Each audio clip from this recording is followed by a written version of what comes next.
Thank you, Mr. Chairman. Like Ranking Member Conyers, I begin by expressing disappointment at the evolution this bill has taken. This version of the bill, which was set for markup 3 weeks ago, took at least one step originally in the right direction by providing a way for employers to sponsor a few undocumented farm workers for legal residence. The existing workforce has been here a long time. They're highly skilled and need to be stabilized. Now even this provision is gone. Surveys indicate that at least half of U.S. farm workers, about 1.2 million, are undocumented.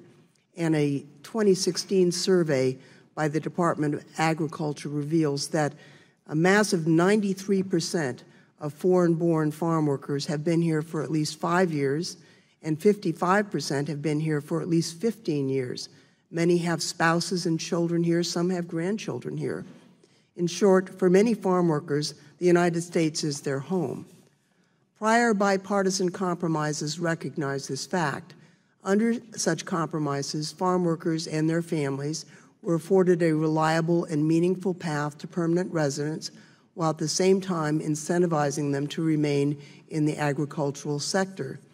The country would benefit from a more structured and stable workforce with increasingly productive workers. That's the best way to control illegal immigration. To the extent that job opportunities are secured by legal workers in a more stable labor market with increased earnings for farm workers through longer periods of employment, the pull factor for unlawful immigration is reduced. It's also worth noting that those compromises did not just have bipartisan support in both houses, they were widely supported by stakeholders across the ag sector, including farmers, large and small, fruit and vegetable producers, dairy farmers, sheep herders, beekeepers, landscaping, and farm bureaus throughout the country. Instead of stabilizing this workforce, the Ag Act would further destabilize and impoverish it. Yes, the bill provides undocumented workers with the opportunity to obtain temporary guest worker status, but that status does not extend to family members. It requires that workers frequently leave and remain outside the country, and it makes the worker completely dependent on their employers for the mere chance to return to their families and homes. This isn't a realistic avenue for people who've developed deep roots in the country after living here for decades. Now, while I understand the motivation behind the effort, it just won't work. What I really don't understand is the motivation for other parts of the bill.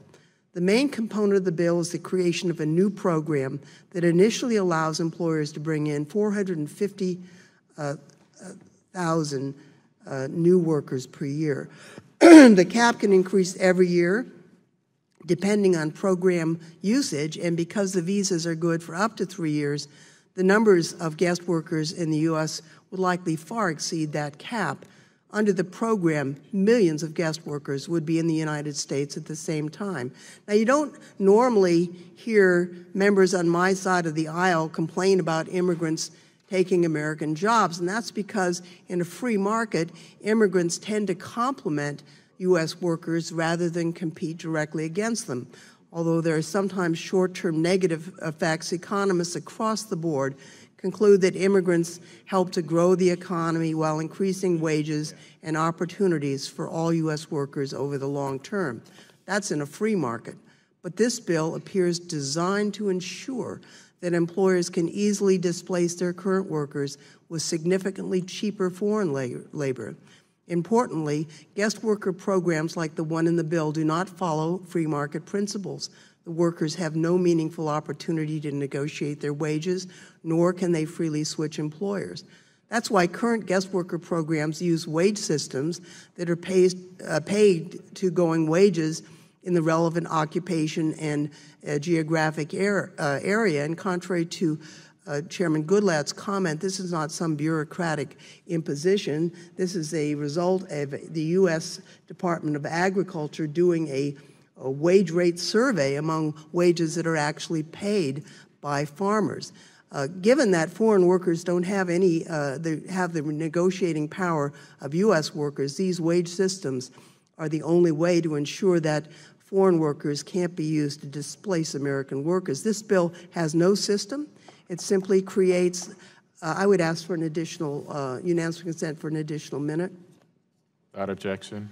As Mr. Conyers had pointed out, it eliminates the protections of the Fair Labor Standards Act and allows for deductions for transit fees and the like. It could end up actually paying wages that are less than minimum wage, including in forestry, because it includes not temporary traditional ag workers, but forestry, a full-time job that pays $20 to $22 an hour.